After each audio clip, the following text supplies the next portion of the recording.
Hello everyone, स्वागत है आप सभी का हमारे यूट्यूब चैनल श्याम ट्यूटोरियल्स में। आज हम लोग CGPSC 2020-21 में सीसेट यानी मैथ्स से जो सीसेट में मैथ्स से जो मैथमेटिक्स से पूछे गए प्रश्न हैं उसका चौथा भाग पढ़ने वाले हैं। इस भाग में जो आपका पूछा गया था DI यानी डाटा इंटरप्रिटेशन यानी पाई चार्ट से संबंधित, DI से संबंधित उसी में पाई चार्ट होता है, तो उस पाई चार्ट से संबंधित प्रश्न पूछे गए थे। 2 प्रश्न पूछे गए थे, उनका चित्र इस प्रकार ऊपर दिया हुआ है और ये प्रश्न भी यहाँ पे लिखा हुआ है। तो चित्र को अच्छे से ध्यान देंगे, उसके बाद उसके कॉन्सेप्ट से उस प्रश्नों को हल करेंगे। तो आज का जो DI मतलब एक चित्र में 2-2 प्रश्न दिया है, 2 DI दिया हुआ है। इसको देखते हैं। पहले ऊपर में स्पेस नहीं होने के कारण हम चित्र को ऐसे बना दिए हैं और फिर डायरेक्ट यहाँ पे प्रश्न लिखे हैं। दिया हुआ है ऊपर में विद्यार्थी की कुल संख्या 5000, फिर अलग अलग सेक्टर MBA में 12%, B pharma 15%, 14%, fashion designing 16%, hotel management 18%, अर्थशास्त्र इंजीनियरिंग 25%। मतलब अलग अलग सब्जेक्ट में पढ़ने वाले विद्यार्थियों का यह प्रतिशत दिया है, जबकि कुल संख्या 5000 है।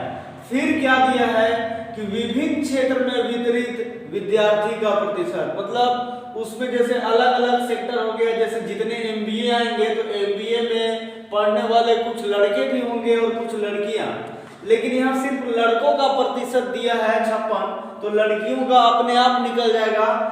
100 में से 56 घटा देंगे तो 44%। फिर बी फार्मा 44% है, तो लड़कियों का जरूरत पड़े तो अपने निकल जाएगा 56%।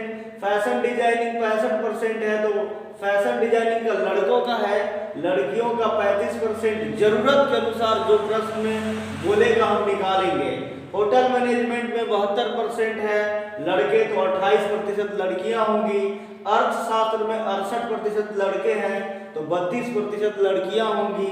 इंजीनियरिंग में 80% लड़के हैं, तो 20% लड़कियां होंगी जरूरत के हिसाब से। अब प्रश्न दिया है कि फैशन डिजाइनिंग की लड़कियों एवं होटल मैनेजमेंट की लड़कियों के बीच का अंतर कितना है। तो ध्यान देना है, आपको टारगेट 2 करना है। पहले एक फैशन डिजाइनिंग, मतलब ये इसमें चलना है, और होटल मैनेजमेंट यहाँ पे ये जरूरी है, और इसमें भी फैशन डिजाइनिंग और होटल मैनेजमेंट पर लड़कों की संख्या नहीं लड़कियों की संख्या चाहिए, फिर दोनों का अंतर निकालेंगे।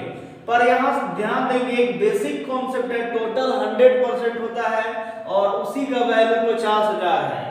तो ऐसे लिख देंगे, ये सॉल्यूशन ही है। ध्यान देंगे हर 100% बराबर 5000, तो 1% का वैल्यू हम लोग निकाल लेंगे 5000/100। इससे क्या होगा कि जो भी कॉन्सेप्ट में आएगा 1% का वैल्यू 50 होगा। अब जैसे यहाँ पे फैशन डिजाइनिंग का स्टूडेंट, तो फैशन डिजाइनिंग 14% लोग पढ़ रहे हैं, तो फैशन डिजाइनिंग का भी निकल जाएगा आराम से कितने लोग पढ़ रहे हैं। तो शॉर्ट में लिख देते हैं फैशन डिजाइनिंग में पढ़ने वाले का, तो फैशन डिजाइनिंग में टोटल 14% है, तो 1% का वैल्यू 50 है, तो 14 गुने 50 यानी 700 700 लोग फैशन डिजाइनिंग में पढ़ रहे हैं। अब कितने लड़के कितनी लड़कियां वो क्लियर नहीं किया है, आगे पढ़ देखेंगे। फिर होटल मैनेजमेंट में, चूंकि प्रश्न में आगे है सब फैशन डिजाइनिंग और होटल मैनेजमेंट, तो होटल वाले में देखेंगे होटल मैनेजमेंट में टोटल जो है 16% था, तो 1% का वैल्यू 50, तो 16 गुने 50 यानी होटल मैनेजमेंट में पढ़ने वाले कुल 800 लोग हुए। अब देखिए उसमें से ये टोटल लोग हैं, लड़के लड़की दोनों मिलाकर हैं, पर सवाल में जो बोला है वो हम लोगों को निकालना है। तो यहाँ पे ऐसे समझेंगे कि यहाँ नोटिस करेंगे कि होटल मैनेजमेंट में 72% लड़के हैं, और फैशन डिजाइनिंग में यहाँ ऐसे 65% लड़के हैं, तो 35% लड़कियां होंगी, और होटल मैनेजमेंट में 72% लड़के हैं, तो 28% लड़कियां होंगी। अब बहुत सारे लोग कंफ्यूजन में आएंगे, तो यहाँ ये समझिएगा कि टोटल 100% होगा अपने आप में भी, इधर जब सब सेक्टर का अलग अलग आ रहा है तो 65 लड़के तो 35% लड़कियां। अब हम फैशन में लड़कियों की संख्या दोनों में निकालना चाहते हैं। लड़कियों की संख्या पहला क्या है, फैशन डिजाइनिंग में, मतलब फैशन डिजाइनिंग में पढ़ने वाले लड़कियों की संख्या। तो 700 का कितना निकलेगा यहाँ 35%, यानी ये 100 ये कट जाएगा 7 गुने 35, 7 पचे 35, 7 तिया 21, यानी 245 लड़कियां जो है फैशन डिजाइनिंग में पढ़ाई कर रही हैं। अब उसके बाद होटल मैनेजमेंट में, यानी जो होटल मैनेजमेंट में पढ़ने वाली लड़कियां हैं, लड़कियों की संख्या, ये होटल मैनेजमेंट का हम निकाल रहे हैं, थोड़ा शॉर्टकट लिख रहे हैं। तो होटल मैनेजमेंट में टोटल यहाँ 800 लोग आए हैं टोटल स्टूडेंट, लेकिन इसमें से लड़कियों की संख्या, चूंकि ये लड़कों का दिया है, हम यहाँ जरूरत के हिसाब से निकाले हैं। तो होटल मैनेजमेंट में लड़कियों की संख्या 28% है, तो परसेंट 28% निकल जाएगा, यानी 800 गुने 28 बटा 100, तो 8 गुने 28 यानी 224। अब बोलता है कि दोनों का अंतर क्या है प्रश्न में।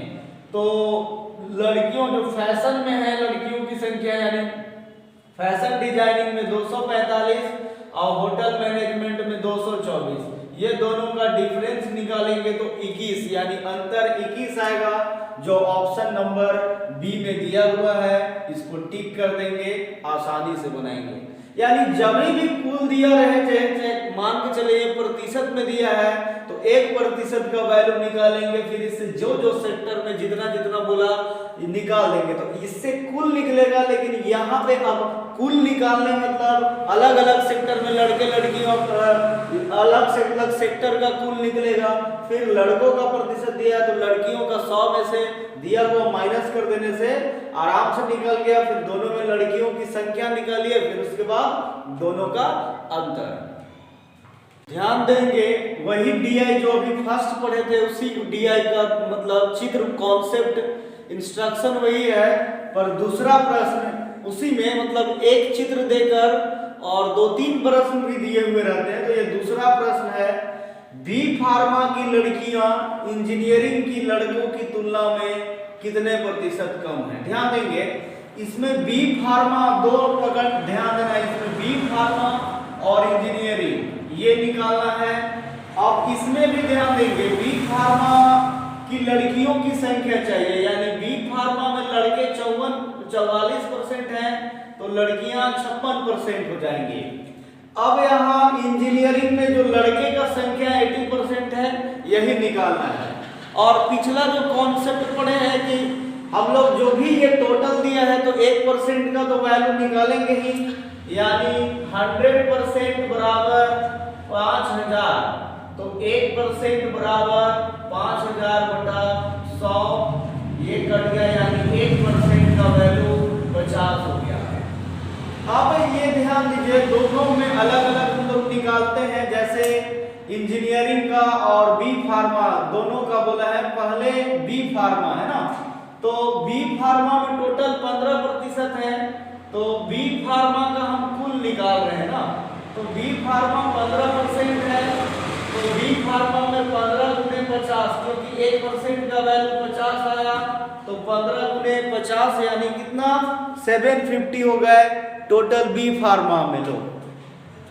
उसके बाद बोलता है बी फार्मा के बाद अगला जो सेक्टर है, बी फार्मा के बाद यहाँ दिया है इंजीनियरिंग, तो इंजीनियरिंग वाला 25% है। शॉर्टकट में लिख रहे हैं इंजीनियरिंग में कुल जो पढ़ रहे हैं, तो इंजीनियरिंग में टोटल है 25%, तो 1% का वैल्यू 50 आया है, तो 25 गुने 50 यानी 1250 लोग हैं इंजीनियरिंग में टोटल।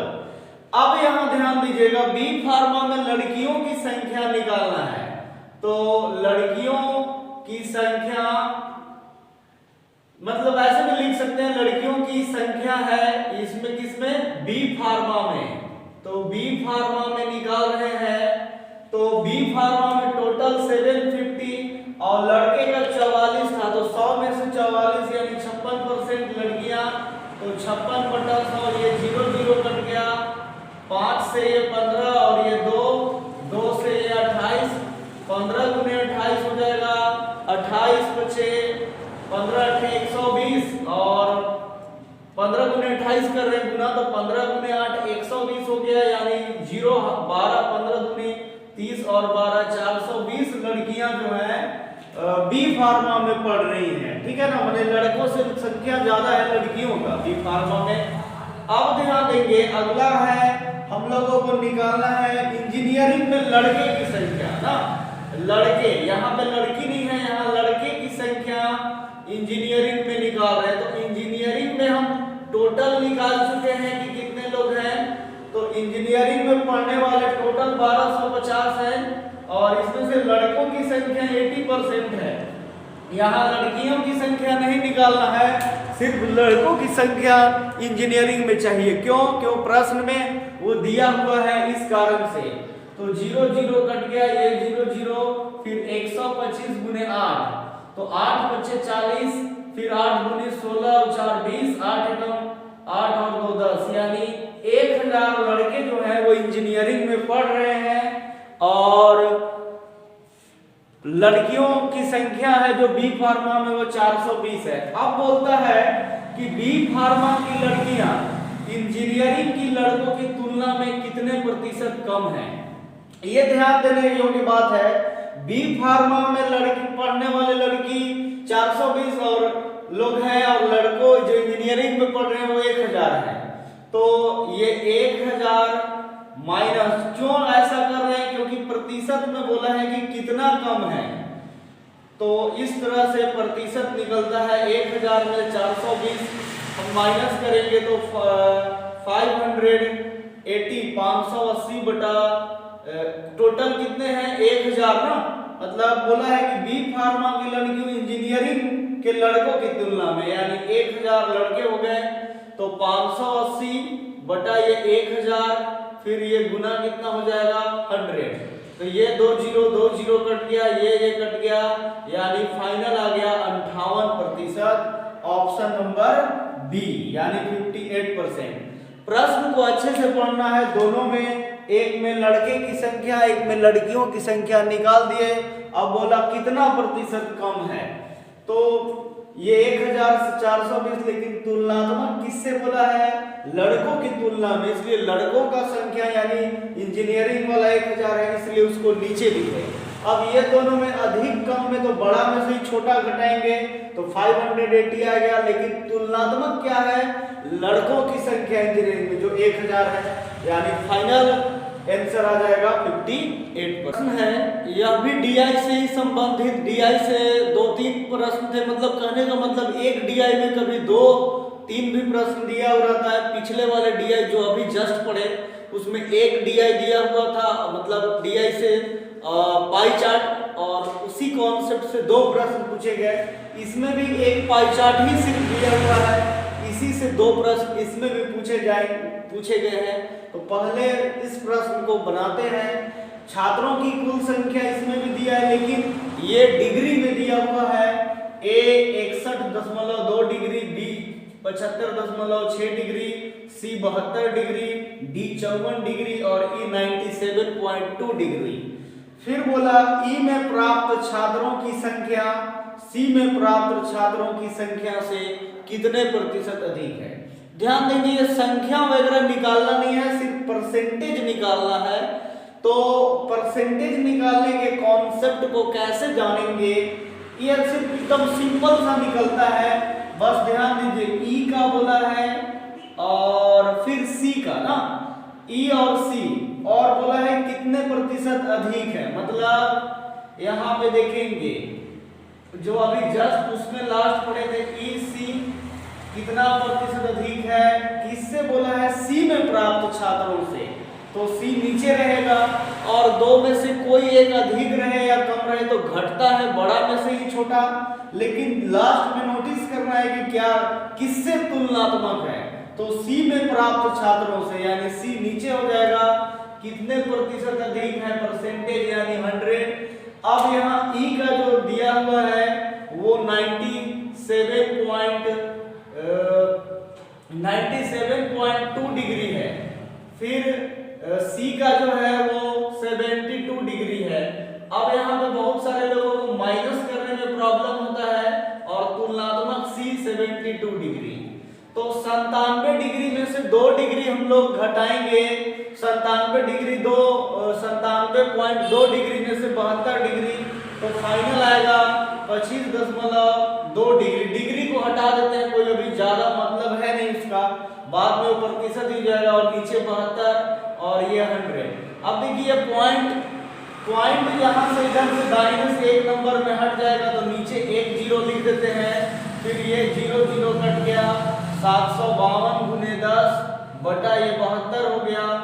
अब यहाँ आप बहुत तरीके से आप काट सकते हैं, जैसे भी आप कॉन्सेप्ट का इस्तेमाल करेंगे।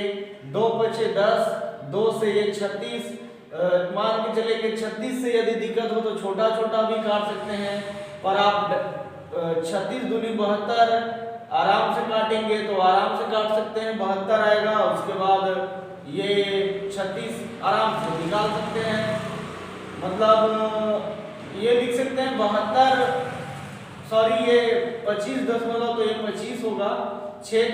अब ये 2 पचे 10 और ये 36 हुआ। अब ये 36 को हम लोग डायरेक्ट काटेंगे तो 7 बार में 36 गुने 7 252 आता है। चाहे तो 2 3 से भी काट सकते थे, लेकिन डायरेक्ट कीजिए।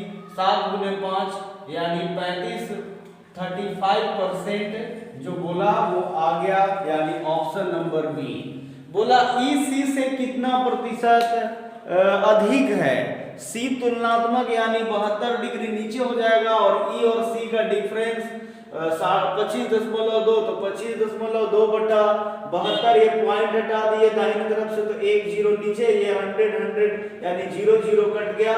अब 2 पचे 10, ये 36 से 7 बार में तो 5 गुने 7 35%। Final answer option B. प्रश्न है सेम वही चित्र बना हुआ है, लेकिन उसमें अगला प्रश्न दे दिया है छात्रों की कुल संख्या 2100 है और फिर ABCDE जो डिग्री में दिया है वही है। प्रश्न है A और B में प्राप्त छात्रों की संख्या, मतलब A और B को एक साथ नोटिस करना है। A और B में प्राप्त छात्रों की संख्या C और D में प्राप्त छात्रों से एक से ज्यादा है। ओके, A और B और C और D मतलब 2 में से एक ज्यादा है।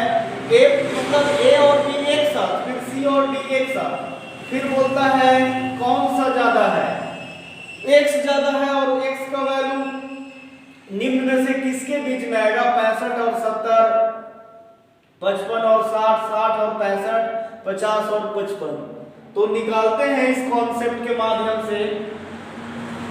देखिए यहाँ पे जो है प्रश्न में दिया हुआ है टोटली, वो दिया हुआ है 2100 संख्या और वो इधर डिग्री दिया हुआ है। डिग्री में यानी हम लोग अंश के रूप में बोलते हैं, तो ये वृत्त पाई चार्ट जो है प्रतिशत में जाता है तो टोटल 100, लेकिन पाई चार्ट या वृत्त चार्ट जो बोले, या फिर डिग्री में जाएगा यानी अंश में तो 360 डिग्री, तो 360 डिग्री बराबर हो जाएगा 2100, तो ये कैंसिल हो गया, यानी 36 डिग्री बराबर 210, तो 1 डिग्री बराबर 210 बटा 36 काटेंगे तो यहाँ पे 105 और ये मतलब 2 से 105 आएगा, फिर ये 18, अब 3 से कटेगा ये 35 और ये 6, यानी 1 डिग्री का वैल्यू 35 बटा 6 आया।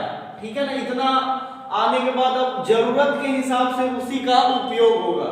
तो पहले जो प्रतिशत दिया था उसको प्रतिशत निकालते हैं, डिग्री में दिया है तो डिग्री में निकाल दिए।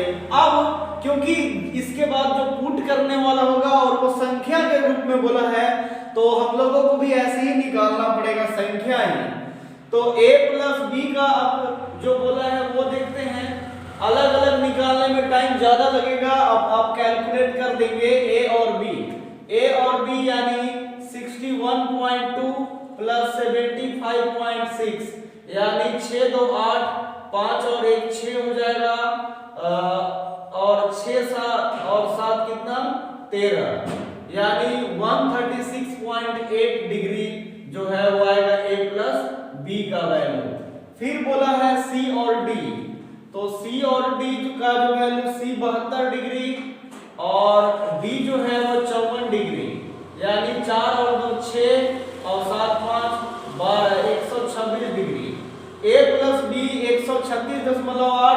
और सी और डी हो जाएगा 126 डिग्री। अब बोलता है x ज्यादा है, मतलब जो बोला है x यानी ज्यादा, तो 136.8 में से 126 डिग्री माइनस करेंगे तो ये आ जाएगा आपका कितना डिग्री ज्यादा हो जाएगा, 10.8 डिग्री। तो इसी x का वैल्यू चाहिए किसके बीच में, तो ध्यान देंगे हम डिग्री में तो नहीं निकाल चुके, लेकिन ये चाहिए नंबर के रूप में ना। तो 10.8 डिग्री, 1 डिग्री का वैल्यू 35/6 है, तो 10.8 गुने कितना हो जाएगा 35/6। ये पॉइंट यहाँ से हट जाएगा तो नीचे 10 लिख सकते हैं आराम से। 6 का टेबल 6 18 बार में काटेंगे 108, फिर ये 2 से आराम से काटेंगे, या ऐसे भी काट सकते हैं। यहाँ पे हमारा जो 10 है 6, आप 6 से इसको काट दिए, 6 एकम 6, 6 8 48 यानी कट गया। अब ये 5 दूनी 10 और ये 5 सत्ते 35 हो गया। अब क्या बचा ऊपर में, यहाँ बराबर में बगल में लिखते हैं 18 गुने 7/2, 2 से ये कट गया 9 बार में, तो 9 गुने 7 कितना हो गया 63। अब यहाँ पे नोटिस करेंगे 63 जो है वो वैल्यू आया, लेकिन 63 आप कॉन्सेप्ट को देखेंगे तो किसके किसके बीच में है बोला है, तो 60 और 65 के बीच में ही ना 63 होगा इस ऑप्शन के अनुसार। 65 और 70 के बीच में तो होगा ही नहीं, क्योंकि उससे कम है 65 से।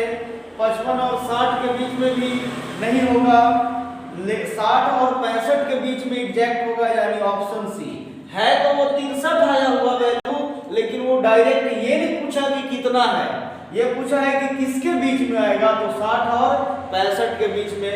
फाइनल आंसर, तो ये सीजीपीएससी 2020-21 में, सीजीपीएससी 2020-21 में जो सीसेट यानी मैथ्स के पूछे गए थे मैक्सिमम प्रश्न, उन सभी प्रश्नों को 4 भाग में हम हल कराए हैं। अगले भाग में यानी 5वां भाग जो सीजीपीएससी 2020-21 का होगा, उसमें पहला रीजनिंग का कल भाग अपलोड करेंगे, जो रीजनिंग से जो प्रश्न पूछे गए हैं। तो हमारे चैनल श्याम ट्यूटोरियल से आप लगातार जुड़े रहें, वीडियो को लाइक भी करें, शेयर भी करें और कमेंट्स करना बिल्कुल भी ना भूलें।